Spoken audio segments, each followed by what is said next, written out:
السلام عليكم ورحمة الله وبركاته. إن الحمد لله نحمده ونستعينه ونستغفره ونؤمن به ونتوكل عليه ونعوذ بالله من شرور أنفسنا ومن سيئات أعمالنا. من يهده الله فلا مضل له ومن يضلله فلا هادي له، وأشهد أن لا إله إلا الله وحده لا شريك له، وأشهد أن محمدًا عبده ورسوله. يا أيها الذين آمنوا اتقوا الله حق تقاته ولا تموتن إلا وأنتم مسلمون. يا أيها الناس اتقوا ربكم الذي خلقكم من نفس واحدة وخلق منها زوجها وبث منهما رجالا كثيرا ونساء، واتقوا الله الذي تساءلون به والأرحام إن الله كان عليكم رقيبا. يا أيها الذين آمنوا اتقوا الله وقولوا قولا سديدا يصلح لكم أعمالكم ويغفر لكم ذنوبكم، ومن يطع الله ورسوله فقد فاز فوزا عظيما. أما بعد، فإن خير الحديث كتاب الله، وخير الهدي هدي محمد صلى الله عليه وسلم، وشر الأمور محدثاتها، وكل محدثة بدعة، وكل بدعة ضلالة، وكل ضلالة في النار. فأعوذ بالله السميع العليم من الشيطان الرجيم. بسم الله الرحمن الرحيم. النار يعرضون عليها غدوا وعشيا ويوم تقوم الساعة وادخلوا آل فرعون ويوم تقوم الساعة وادخلوا آل فرعون أشد العذاب. محترم صدر اجلاس، علماء اکرام، بزرگان دین و ملت، نوجوان ساتھیوں، پردہ نشین ماؤں اور بہنوں، ہم سب اللہ سبحانہ و تعالیٰ کے فضل و کرم سے اللہ رب العالمین کے اس گھر میں ایک بڑی بابرکت مجلس میں جمع ہوئے ہیں. لائق مبارکباد ہیں سرزمین مئو کے وہ نوجوان جنہوں نے اس پروگرام کو انعقاد کرنے میں کوششیں کی اور اس پروگرام کو اس مسجد میں منعقد کیا. لوگوں کو دین کی باتیں سنانے کے لیے ہم اللہ سبحانہ و تعالیٰ سے یہی دعا کرتے ہیں کہ رب العالمین تو ہم سب کی حاضری کو قبول فرما لے. دیکھیے، اس دنیا میں ہر نفس کی زندگی میں کئی مراحل ہوتے ہیں. ایک مرحلہ وہ ہوتا ہے جب وہ اپنے ماں کی پیٹ میں ہوتا ہے، جہاں جو جگہ بڑی تنگ ہوتی ہے، جہاں 3 تاریکیوں کے علاوہ کچھ نہیں ہوتا ہے. اس کے بعد اگلا مرحلہ یہ ہوتا ہے کہ وہ اس دنیا میں آنکھیں کھولتا ہے، خیر و شر کماتا ہے، نیکی اور بدی کو برتتا ہے. پھر اس کے بعد اس کے زندگی کا فیصلہ اسی اعمال کے حساب سے ہوتا ہے جو اس دوسرے دور میں وہ کرتا ہے. اس کے بعد تیسرا دور شروع ہوتا ہے اس کے زندگی کا. تیسرا دور جسے عالم برزخ یا عالم قبر کہا جاتا ہے.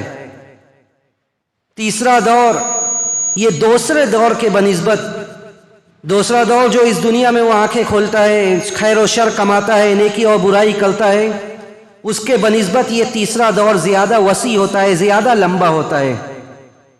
اس کے بعد اس کا آخری دور ہوتا ہے جو جہاں پر اس کے ابدی اور دائمی مسکن کا اعلان کیا جاتا ہے. یا تو جنت اگر نیکی کا ماحول تھا اس کے زندگی میں تو رب ذل جلال کی بارگاہ میں اس کے لیے جنت کی بشارت سنائی جائے گی. اور اگر دنیا میں وہ نیکیوں سے دور رہتا تھا، دینی کاموں سے دور رہتا تھا، تو پھر اس کے لیے آخری ٹھکانہ جہنم ہوگا. اللہ سبحانہ و تعالیٰ نے قرآن میں متعدد مقامات پر ان سب چیزوں کا تذکرہ کیا. فَأَمَّا مَنْ أُوتِيَ كِتَابَهُ بِيَمِينِهِ فَيَقُولُ هَاؤُمُ اقْرَءُوا كِتَابِيَهْ إِنِّي ظَنَنْتُ أَنِّي مُلَاقٍ حِسَابِيَهْ فَهُوَ فِي عِيشَةٍ رَاضِيَةٍ فِي جَنَّةٍ عَالِيَةٍ. قیامت کے دن سما یہ ہوگا کہ کسی کو دائنے ہاتھ میں نامہ اعمال دیا جائے گا تو وہ اتنا خوش ہوگا، کہے گا آؤ دیکھو میرا نتیجہ، دیکھو میرا نامہ اعمال، دیکھو میرا آج رزلٹ، دیکھو کہ مجھے اللہ سبحانہ و تعالیٰ نے کیسا بدلہ دیا ہے میرے نیکیوں کا. اس کے بعد اللہ سبحانہ و تعالیٰ کی جانب سے اسے زندگی ایسی ملے گی جس زندگی سے وہ خوش و خرم ہوگا، جس زندگی سے وہ راضی ہوگا. ایسی جنتیں ملیں گی، جنت میں وہ نعمتیں ملیں گی جن نعمتوں کا تصور تک نہیں تھا اسے. لیکن اس کے برخلاف دوسرا گروہ ایسا بھی ہوگا جو جب حساب اور نتیجہ سامنے آئے گا تو پریشان ہوگا، کہے گا یا لیتنی لم اوت کتابیہ ولم ادری ما حسابیہ یا لیتہا کانت القاضیہ ما اغنی عنی مالیہ ہلک عنی سلطانیہ. جب دوسرا گروہ جو ہوگا اس کو جو کچھ ملے گا اس کا نتیجہ ایسا ہوگا کہ وہ نتیجے سے پریشان ہوگا، کہے گا کاش کہ کچھ نتیجہ ہی آج سامنے نہ آتا. اس لیے کہ آج یہاں پر نہ تو مال و دولت کام آ رہی ہے، نہ اولاد کام آ رہا ہے، کچھ بھی کام آنے والا نہیں ہے. تو آج کے اس بزم میں جس موضوع پر بات کرنا چاہتا ہوں وہ ہمارے زندگی کا تیسرا دور جسے ہم عالم برزخ یا عالم قبر سے تعبیر کرتے ہیں. دیکھیے یہ دور اور زندگی کا یہ مرحلہ یہ بہت ہی خوفناک اور ہیبتناک اور بھیانک ہے، اور ہر انسان کو اس سے گزرنا ہے، ہر انسان کو اس سے گزرنا ہے. اس لیے کہ یہ زندگی جو اللہ سبحانہ و تعالیٰ نے ہمیں دی ہے یہ محدود ہے، اور کسی کو بھی اس زندگی کے بارے میں پتہ نہیں ہے کہ اس زندگی کب تک وفا کرے گی، اس زندگی میں کتنی سانسیں رب ذوالجلال نے دی ہے یہ اللہ سبحانہ و تعالیٰ کی ذات کے علاوہ کوئی نہیں جانتا ہے. اور جیسے ہی اس کی آنکھیں بند ہوگی ویسے ہی اس کے زندگی کا اگلا مرحلہ عالم برزخ یا عالم قبر شروع ہو جائے گی. عالم برزخ اور عالم قبر وہیں سے اس کا شروع ہو جائے گا. اور یہ اس کی حیبت یہ ہے کہ بڑے بڑے صحابہ، حضرت عثمان رضی اللہ تعالیٰ عنہ جیسے جلیل القدر صحابی، خلیفہ ثالث نبی علیہ الصلوۃ والسلام کے یہ جلیل القدر صحابی جب قبر کے پاس ہوتے تھے، قبر کا ذکر کرتے تھے تو رونے لگتے تھے. ان کے غلام امام ترمذی نے اپنے جامع میں ذکر کیا کہ ان کے غلام ان سے کہتے ہیں کہ آپ جنت و جہنم کا تذکرہ کرتے ہیں آپ نہیں روتے ہیں، لیکن آپ قبر کا ذکر کرتے ہیں تو آپ رونے لگتے ہیں، ایسا کیوں ہے؟ کہا حضرت عثمان رضی اللہ تعالیٰ عنہ نے کہ میں نے نبی علیہ الصلوۃ والسلام سے یہ سنا تھا کہ ان القبر اول منازل الآخرہ، جو قبر یہ آخرت کی پہلی منزل ہے، پہلا زینہ ہے، پہلا اسٹیپ ہے. فمن نجا منہ فما بعدہ ایسر منہ، جو آدمی اس قبر کے مرحلے سے برزخ کی زندگی سے نجات پا گیا وہ اس میں کامیاب ہو گیا. فما بعدہ ایسر منہ، تو جو بعد کے مراحل ہے وہ اس کے لیے زیادہ آسان ہے. لیکن جو آدمی قبر کے برزخ کی اس زندگی میں پھنس گیا اسی میں وہ کامیاب نہیں ہو سکا. فما بعدہ اشد من، تو بعد کے جو مراحل ہے یہ بہت ہی خطرناک ہے، بعد کے جو مراحل ہے یہ بہت ہی خطرناک ہے. اسی اور قبر کے اندر اللہ سبحانہ و تعالیٰ نے ایسی خاصیت دی ہے کہ جو بھی قبر میں جائے گا، جو بھی قبر میں جائے گا آنکھیں بند کرے گا، قبر اسے دبوچے گی، قبر اسے ایک مرتبہ اپنے اندر ضم کر لے گی. نبی علیہ الصلوۃ والسلام نے ایک نوجوان کے بارے میں ذکر کیا اور کہا کہ اگر کوئی آدمی قبر کے اس آزمائش سے بچتا، ان للقبر ضغطۃ لو نجا منہ احد لنجا منہ سعد بن معاذ، قبر سب کو دبوچتی ہے، جو بھی قبر میں جاتا ہے اس کو قبر دبوچتی ہے. اگر کوئی آدمی قبر کے اس دبوچنے سے محفوظ رہ پاتا تو وہ سعد بن معاذ ہوتے رضی اللہ تعالیٰ عنہ. سعد بن معاذ کون تھے؟ آپ نے بارہا سنا ہوگا کہ سعد بن معاذ ایک صحابی ہے، لیکن یہ صحابی کون تھے؟ کتنی عمر میں ان کی وفات ہوئی؟ ایسے کون سے اعمال تھے جن اعمال کی بنیاد پر نبی علیہ الصلوۃ والسلام نے یہ کہا کہ لو نجا منہ احد لنجا منہ سعد بن معاذ، کہ اگر کوئی قبر کے آزمائش سے، قبر کے فتنے سے بچ پاتا تو وہ سعد ابن معاذ تھے۔ بزرگوں اور دوستوں، یہ وہ نوجوان تھے جن کی وفات کے وقت عمر صرف اور صرف 22 سال، صرف اور صرف 32 سال عمر تھی۔ صرف اور صرف 32 سال عمر میں ایک نوجوان کا انتقال ہوتا ہے، اور ان کے بارے میں نبی علیہ الصلوۃ والسلام کہتے ہیں کہ اگر کوئی آدمی قبر کے آزمائش سے بچتا تو یہ ہوتے۔ کیوں؟ تحرک له عرش الرحمن وفتحت له ابواب السماء وشہد له 70,000 من الملائکہ۔ یہ ایسا نوجوان تھا کہ جب انتقال ہوتا ہے تحرک له عرش الرحمن، رحمان کا عرش حرکت میں آ جاتا ہے۔ وفتحت له ابواب السماء، جنت کا دروازہ، آسمان کا دروازہ کھول دیا جاتا ہے۔ وشہد له 70,000 من الملائکہ، ان کے جنازے میں 70,000 فرشتے شرکت کرتے ہیں، لیکن اس کے باوجود قبر نے انہیں دبوچا۔ لَكَذَّمَّ ذُمَّةً ثُمَّ فُرِّجَ عَنْهُ، ایک مرتبہ قبر نے انہیں دبوچا اپنے لیے، پھر اس کے بعد چھوڑ دیا گیا۔ تو یہ قبر سب کو دبوچے گی، قبر کی آزمائش سب کے ساتھ ہوگی۔ وہ آدمی غلطی پر ہے جو آدمی عذاب قبر کا یقین نہیں رکھتا، جو برزخ کی زندگی پر اور برزخ کی جزا و سزا پر یقین نہیں رکھتا۔ جو آیت کریمہ میں نے پڑھی اسی سے بات کو آگے پڑھاتا ہوں۔ اللہ سبحانہ و تعالیٰ نے آل فرعون کے بارے میں کہا، سورہ غافر کی آیت آل فرعون کے بارے میں کہا النار يعرضون عليها غدوا وعشيا ويوم تقوم الساعة وادخلوا آل فرعون أشد العذاب۔ اللہ نے فرمایا کہ النار يعرضون عليها غدوا وعشيا، یہ لوگ آگ پر ہر صبح اور شام پیش کیے جاتے ہیں۔ النار يعرضون عليها غدوا وعشيا ويوم تقوم الساعة ادخلوا آل فرعون اشد العذاب۔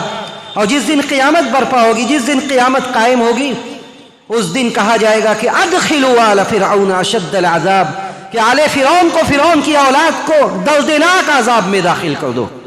علامہ ابن کثیر جو تفسیر میں اہل سنت کے امام المفسرین جسے کہا جاتا ہے، امام ابن کثیر نے اس آیت کی تفسیر میں کہا کہ هذا اصل فی استدلال اہل سنت علی عذاب البرزخ، کہ یہ آیت اہل سنت کی اصل ہے۔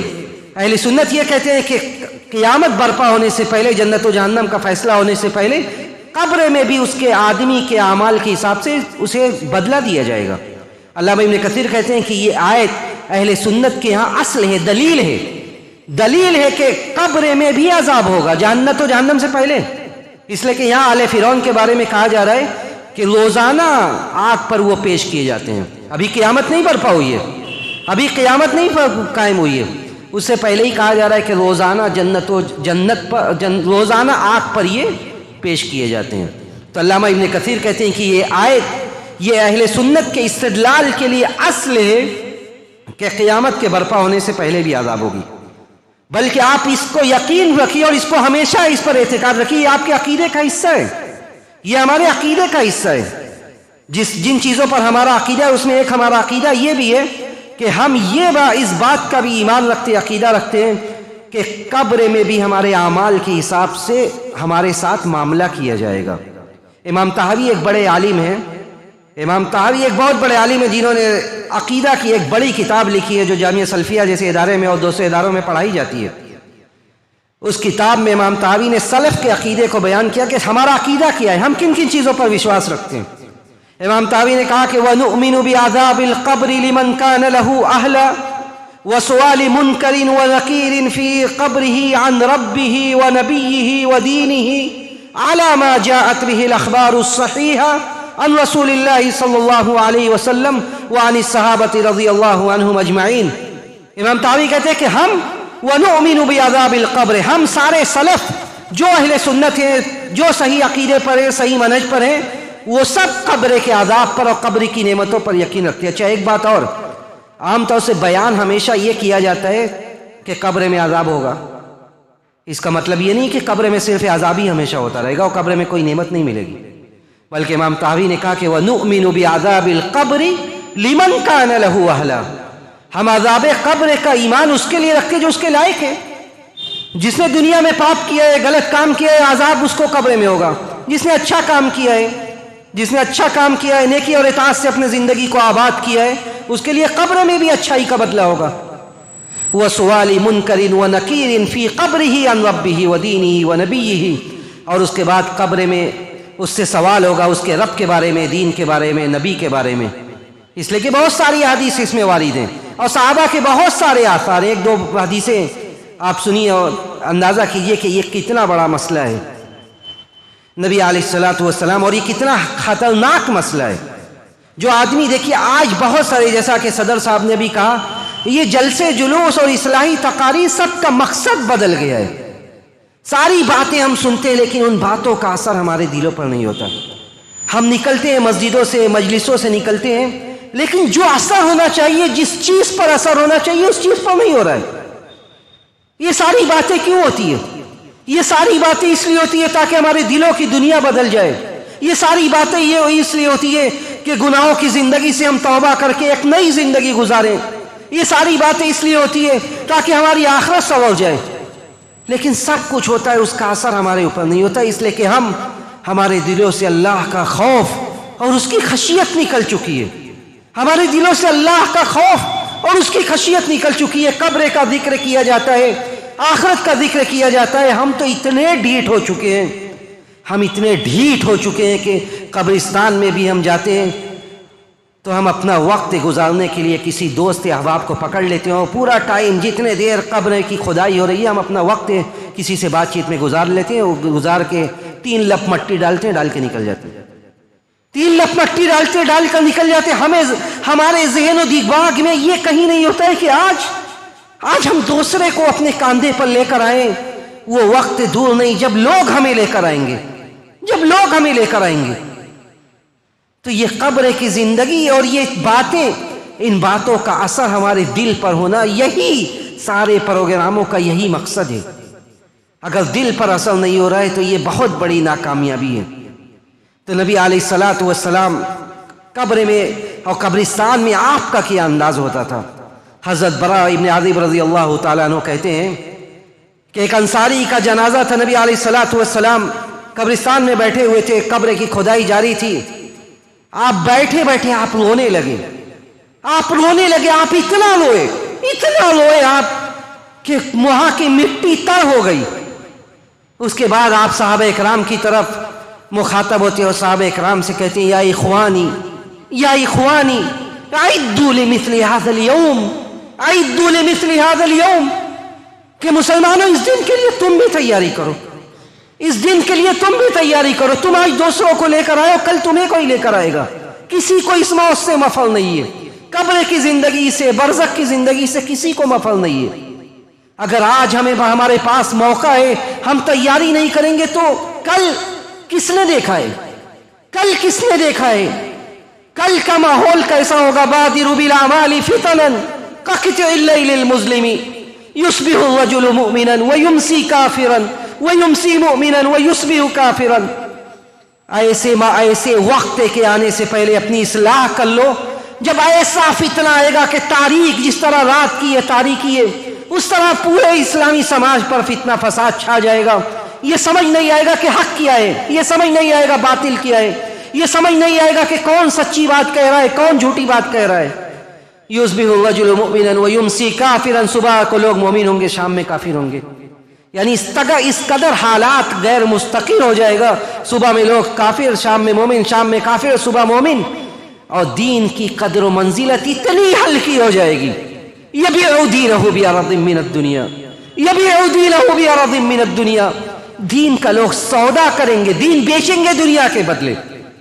دنیا ملنی چاہیے، دنیا کی ہائے دنیا آئے چاہے جیسے بھی آئے دنیا آئے. یہ کسی کو فکر نہیں ہوگی کہ دین کیا کہتا ہے، یہ کسی کو فکر نہیں ہوگی کہ اللہ کا حکم کیا ہے، یہ کسی کو فکر یہ نہیں ہوگی کہ نبی کی حدیث کیا کہتی ہے، یہ کسی کو فکر نہیں ہوگی کہ کل اس دنیا سے جانے کے بعد ہم اللہ کو کیا منہ دکھلائیں گے، حشر و نشر میں ہمارا انجام کیا ہوگا. ان سارے چیزوں سے بے فکر ہو کر دنیا میں مگن ہو کر زندگی گزاریں گے. یہی اول و آخر ہدف ہوگا.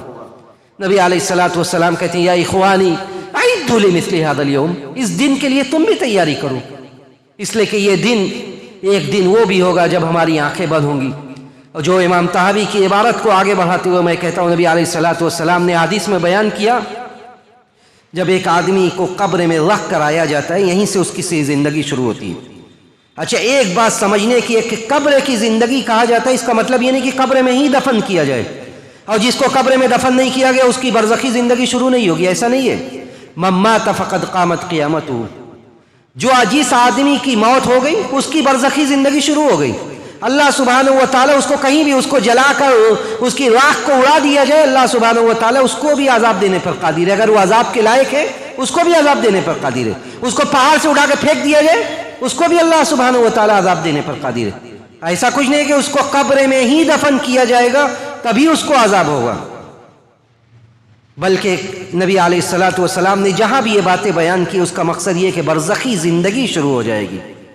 جب اس کو قبر میں لے جا کر رکھا جاتا ہے، آپ ذرا غور سے اور سنجیدگی کے ساتھ ان باتوں کو سنیے اور تنہائی میں بیٹھ کے غور کیجئے کہ آج ہماری زندگی کس قدر منتشر ہے. دنیا کی اس مال و دولت کی اس چاہت نے، دنیا کمانے کے اس جذبے نے آج ہمیں کہاں تک پہنچا دیا.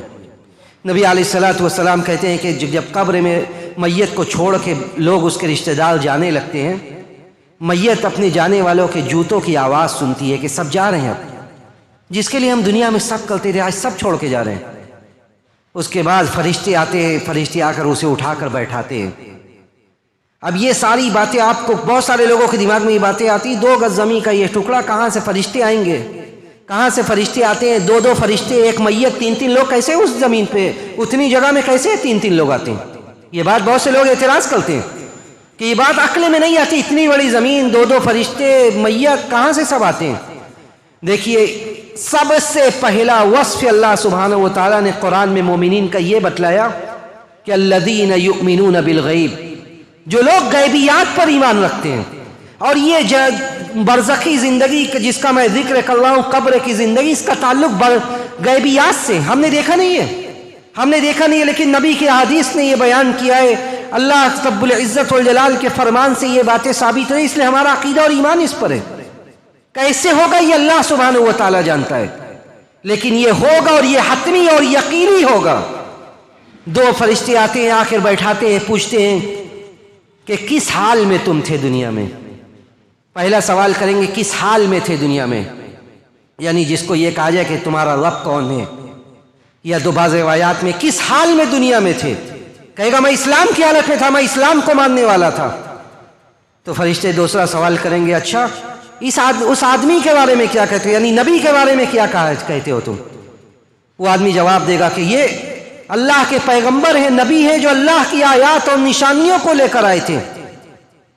وہ آدمی کہے گا کہ تم نے اپنے رب کو دیکھا ہے؟ کہے گا اپنے رب کو دیکھا ہے؟ جواب ملے گا رب کو نہیں دیکھا. وہ کسی کے لیے لائق ہی نہیں ہے کہ وہ رب کو دیکھے. کوئی آدمی رب کو نہیں دیکھ سکتا ہے.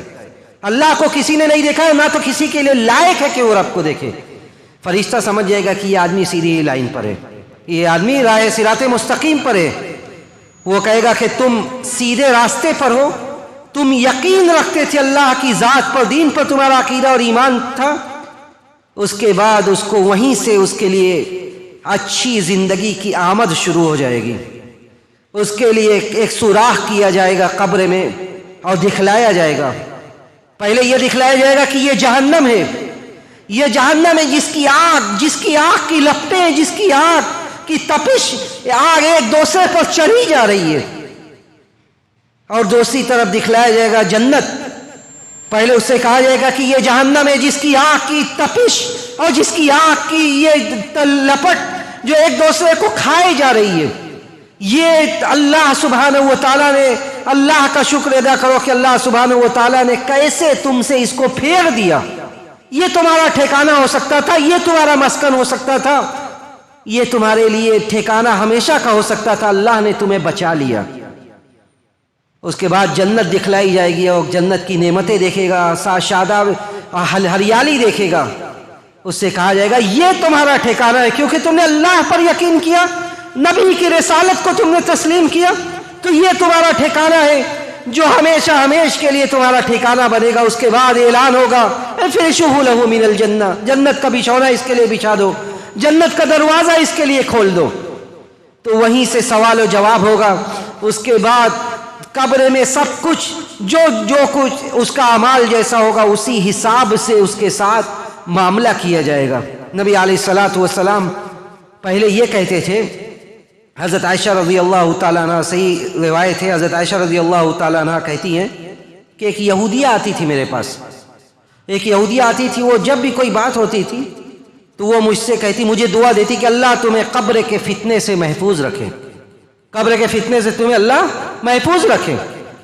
حضرت عائشہ کہتی ہیں کہ میں نبی علیہ الصلاۃ والسلام سے میں نے یہ کہا کہ کیا قبر میں بھی, قیامت سے پہلے قبر میں بھی آزمائش ہوگی, قبر میں بھی عذاب ہوگا؟ کہتے ہیں کہ نبی علیہ الصلاۃ والسلام خوف زدہ ہو گئے اور کہا نہیں مسلمانوں کو نہیں, یہودیوں کو ہوگا, مسلمانوں کو نہیں ہوگا. اس کے بعد حضرت عائشہ رضی اللہ تعالیٰ عنہ کہتی ہیں کہ 2-4 راتیں بعد نبی علیہ الصلاۃ والسلام آتے ہیں اور آ کر کہتے ہیں کہ ان هذه الامه تبتلى في قبورها, ان هذه الامه تبتلى في قبورها, کہ یہ امت بھی قبر میں آزمائی جائے گی, یہ امت بھی قبر میں آزمائی جائے گی, قبر میں اسے بھی عذاب ہوگا. اور اس کے بعد اماں عائشہ کہتی ہے کہ نبی علیہ الصلاۃ والسلام نماز میں یہ پناہ مانگتے تھے, نماز میں پناہ مانگنا ہے قبر کے عذاب سے, قبر کے فتنے سے. جب آپ آخری تشہد میں بیٹھتے ہیں تو کیا پڑھتے ہیں؟ اللہم انی اعوذ بک من عذاب جہنم واعوذ بک من عذاب القبر. کہتی ہے اماں عائشہ کہ اس کے بعد نبی علیہ الصلاۃ والسلام قبر کے فتنے سے, قبر کے آزمائی سے آپ برابر پناہ مانگتے تھے, اور لوگوں سے, صحابہ سے کہتے تھے کہ استعیذوا باللہ من عذاب القبر, کہ لوگوں اللہ سے قبر کے عذاب سے پناہ طلب کرو. یہ ایک بات ہو گئی کہ قبر کا فتنہ اور اس کی آزمائش. اب سوال یہ ہے جو میرا دوسرا حصہ ہے کہ بہت سارے ایسے لوگ ہیں جن کو قبر میں بڑا عذاب ہوا, یا بہت سارے عذاب کا نبی علیہ الصلاۃ والسلام نے تذکرہ کیا. بسا اوقات ایسا ہے کہ نیکی کرنے کے باوجود ان کو عذاب ہوا.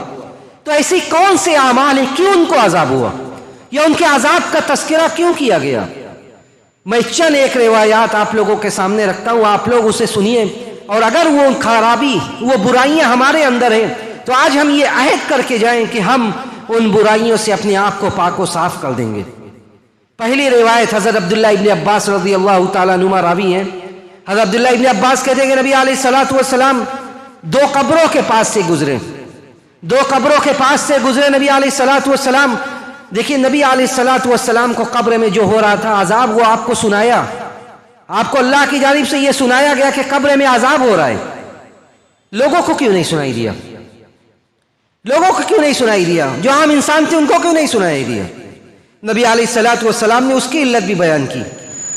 کہا کہ اگر مجھے اس بات کا خوف نہ ہوتا کہ تم لوگ اس عذاب کے خوف کی وجہ سے اپنے مردوں کو دفنانا چھوڑ دو گے تو میں اللہ سے دعا کرتا کہ اللہ تمہیں بھی اللہ سبحانہ و تعالیٰ قبر میں جو عذاب ہو رہا ہے وہ تم کو بھی سنائے. لیکن مجھے ڈر ہے کہ اگر میں یہ دعا کر دوں اور تم لوگوں کو قبر میں جو کچھ ہو رہا ہے وہ سنائی دینے لگے تو تم لوگ اپنے مردوں کو دفن کرنا چھوڑ دو, تم لوگ اپنے مردوں کو دفن کرنا چھوڑ دو. قبر کی زندگی, قبر کی ہولناکی ایسی ہے کہ اگر تم سن لو تو تم قبر کے پاس جانا چھوڑ دو. تو اس لیے عام لوگوں کو نہیں سنائی دیتا ہے. نبی علیہ الصلاۃ والسلام گزرے, نبی علیہ الصلاۃ والسلام نے سنا کہ دونوں قبر والوں کو عذاب ہو رہا ہے. نبی علیہ الصلاۃ والسلام نے صحابہ سے کہا کہ انہما لا يعذبان وما يعذبان فی کبیر, کہ لوگوں ان دونوں کو عذاب ہو رہا ہے, یہ دونوں قبر والے ان دونوں کو عذاب ہو رہا ہے. وما يعذبان فی کبیر, حالانکہ دونوں قبر والوں کو جو عذاب ہو رہا ہے کوئی بہت بڑا مسئلہ نہیں تھا, کوئی ایسا مسئلہ نہیں تھا کہ وہ اس سے بچ نہیں سکتے تھے. بچ سکتے تھے لیکن بچے نہیں, بچ سکتے تھے لیکن بچے نہیں. اما احدهما فكان لا يستنزه من البول واما الاخر فكان يمشي بالنميمه. ان میں سے 2 آدمیوں میں سے ایک آدمی جو تھا وہ کیا کرتا تھا, لا يستنزه من البول, وہ آدمی پیشاب کے چھینٹوں سے نہیں بچتا تھا. اور دوسرا آدمی جو تھا فكان يمشي بالنميمه, اس کو چغلی کرنے کی بڑی عادت تھی, بڑا مزہ آتا تھا, ادھر کی بات ادھر, ادھر کی بات ادھر, لافساد الناس, لوگوں میں فساد پھیلانے کے لیے, دشمنی پیدا کرنے کے لیے. انہوں نے آپ کو کوئی بات بتائی, ان کی بات جا کے ان سے کہہ دیا, انہوں نے بتائی, ان کی بات آ کر ان سے کہہ دیا, تاکہ سب لڑتے بھیڑتے رہیں ہمیشہ. نبی علیہ الصلاۃ والسلام نے کہا کہ اسی وجہ سے دونوں کو عذاب ہو رہا ہے, حالانکہ یہ اتنا بڑا مسئلہ نہیں تھا کہ وہ بچ نہیں پاتے. علامہ ابن القیم رحمہ اللہ نے، ایک بڑے پائے کے عالم ہیں 8ویں صدی کے، انہوں نے بڑی اچھی بات اس حدیث کے پس منظر میں کہی۔ انہوں نے کہا دو آدمیوں میں ایک کا جرم تو یہ تھا کہ ھذا ترک الطہارۃ الواجبہ، ایک آدمی تو ایسا تھا جس نے واجب طہارت کو ترک کر دیا۔ پیشاب کر کے استنجا کرنا ضروری ہے، استنجا اس نے نہیں کیا، اس لیے استنجا میں پورا اہتمام نہیں کیا، اس لیے اس کو عذاب ہو رہا ہے۔ انہوں نے کہا وَأَمَّا الْآخَرُ، اور جو دوسرا آدمی ہے، دوسرا آدمی وہ تھا کہ دوسرے آدمی نے اپنے زبان سے لوگوں کے درمیان فساد پھیلانے کی کوشش کی۔ وَإِنْ كَانَ صَادِقًا، چاہے وہ سچ بول رہا ہو، ایسا نہیں کہ آپ کو سچ کسی نے بتایا ہے اور اس کا تعلق دوسرے آدمی سے تو وہ بات آپ جا کے دوسروں کو بتلائیں، بلکہ اگر وہ ہو سکتا ہے وہ بات آپ کے لیے امانت ہو، اس نے امانت کے طور سے آپ سے یہ بات کہی ہے، یہ نہیں کہا کہ آپ وہ بات جا کر دوسروں سے بتلائیں۔ علامہ ابن القیم نے کہا کہ دوسرا آدمی وہ تھا الموقی بینہم العداوۃ، دوسرا آدمی وہ تھا جو لوگوں کے درمیان عداوت اور دشمنی پھیلا رہا ہے، بلسانہ، اپنے زبان سے، وَإِنْ كَانَ صَادِقًا، چاہے سچائی کیوں نہ ہو۔ اس کے بعد علامہ ابن القیم بڑی پتے کی بات کہتے ہیں کہ وَفِي هَذَا تَنْبِیہٌ، اس میں اس آدمی کے لیے تنبیہ ہے جو آدمی الموقی بین الناس، جو لوگوں کے درمیان بالکذب والزور والبہتان، جو جھوٹ کے ذریعہ، بہتان کے ذریعہ جھوٹ کو تراشتا ہے، جھوٹ کو گڑھتا ہے تاکہ لوگوں کے درمیان فساد پھیلائے، تاکہ دوسروں کے درمیان، لوگوں کے درمیان عداوت اور دشمنی پھیلائے۔ ہم اشد عذابا عند اللہ، جب سچ بول کر وہ نہیں بچ پایا تو جھوٹ بول کر جو لوگوں کے درمیان فساد اور برائی پھیلاتا ہے، ہم اشد جرما عند اللہ، یہ اللہ کے نزدیک بہت بڑا مجرم ہے، یہ اللہ کے نزدیک بہت بڑا مجرم ہے کہ جھوٹ بول کر لوگوں کے درمیان فساد پھیلا رہا ہے۔ اور پہلا آدمی جو طہارت نہیں کرتا ہے، اس میں کیا عبرت ہے؟ اس میں یہ عبرت ہے کہ جب طہارت چھوڑنے سے اس کو عذاب ہو رہا ہے، علامہ ابن القیم نے کہا کہ ھذا من بعد شروط الصلاۃ، یہ کیا ہے؟ یہ نماز کی بعض شرطیں ہیں، یہ نماز کے شروط میں سے ایک شرط ہے کہ جب آپ وضو کریں گے، طہارت حاصل کریں گے، تبھی پھر اس کے بعد نماز پڑھنے آئیں گے۔ تو علامہ ابن القیم نے کہا کہ جب نماز کی بعض شرطیں چھوڑنے کی وجہ سے اس کو قبر میں عذاب ہو رہا ہے، تو وہ آدمی جو سرے سے نماز پڑھتا ہی نہیں ہے، ہم اشد جرما عند اللہ، وہ آدمی تو اللہ کے یہاں بہت بڑا مجرم ہے، اس کا عذاب کیا ہوگا؟ آپ اندازہ کیجئے کہ جب نماز کی ایک شرط طہارت وہ حاصل نہیں کر رہا ہے، اس کو اتنا بڑا جرم ہو رہا ہے، تو جو آدمی نماز نہیں پڑھ رہا ہے اس کے ساتھ کیا ہوگا؟ وہ اللہ کے نزدیک بہت بڑا مجرم ہے۔ تو یہاں پہ دو سبب گنایا گیا، ایک یہ کہ وہ طہارت نہیں حاصل کرتا تھا صحیح سے، دوسرا یہ کہ وہ لوگوں کے درمیان چگلی کرتا تھا، فساد پھیلانے کے لیے ادھر ادھر باتیں کرتا تھا۔ اس کے بعد کچھ اور اسباب میں بیان کرتا ہوں۔ نبی علیہ الصلوۃ والسلام کی عادت مبارکہ تھی کہ آپ خواب سنتے تھے لوگوں سے اور اپنا خواب بھی بتاتے تھے۔ آپ صحابہ اکرام سے، امام بخاری نے جو روایت میں بیان کرنے جا رہا ہوں، امام بخاری نے کتاب التعبیر میں یہ روایت ذکر کی ہے۔ تعبیر کا مطلب کیا ہوتا ہے؟ خواب کی تعبیر کرنا۔ تو نبی علیہ الصلوۃ والسلام فجر کی نماز کے بعد صحابہ سے پوچھتے تھے کہ ہل احد منکم رأى رؤیا، کسی آدمی نے کوئی خواب واب دیکھا ہے گا؟ بتلاؤ۔ صحابہ اکرام سے پوچھا، اس دن صحابہ اکرام نے نہیں بیان کیا۔ اللہ کے رسول صلی اللہ علیہ وسلم نے کہا کہ میں نے آج خواب دیکھا ہے، آج میں نے خواب دیکھا ہے، میں اپنا خواب بتاتا ہوں، آپ لوگ سنو۔ نبی علیہ الصلوۃ والسلام کہتے ہیں کہ آج رات دو آدمی آئے، مجھے اٹھا کر لے گئے، دو آدمی آئے، مجھے دونوں اٹھا کر لے گئے۔ اس کے بعد ایک ایسی جگہ، میں کئی مرحلے سے، کئی جگہوں سے میں گزرا۔ آپ پورا خواب بیان کرتے ہیں۔ سب سے پہلے میرا گزر ہوتا ہے ایک آدمی کے پاس سے، وہ آدمی لیٹا ہوا ہے اور اس کے پاس ایک دوسرا آدمی ہے، اس کے پاس ایک دوسرا آدمی ہے جس کے ہاتھ میں کیا ہے؟ جس کے ہاتھ میں پتھر ہے۔ وہ پتھر پھینک کر اسے مار رہا ہے سامنے والے کو، اور اس کا سر پھٹ جا رہا ہے، اس کا سر پھٹ جا رہا ہے۔ اس کے بعد وہ پتھر لڑک کر دور چلا جاتا ہے، وہ آگے بڑھتا ہے، پتھر جب تک اٹھا کر لاتا ہے اس کا سر پھر صحیح ہو جاتا ہے، سر پر مارتا ہے، سر پھٹتا ہے، جب تک پتھر دوبارہ لاتا ہے پھر سر اس کا صحیح ہو جاتا ہے۔ نبی علیہ الصلوۃ والسلام تعجب کرتے کہتے سبحان اللہ من ھذان، سبحان اللہ من ھذان، کون ہے یہ دونوں کون ہیں؟ فرشتے کہتے ہیں انطلق انطلق،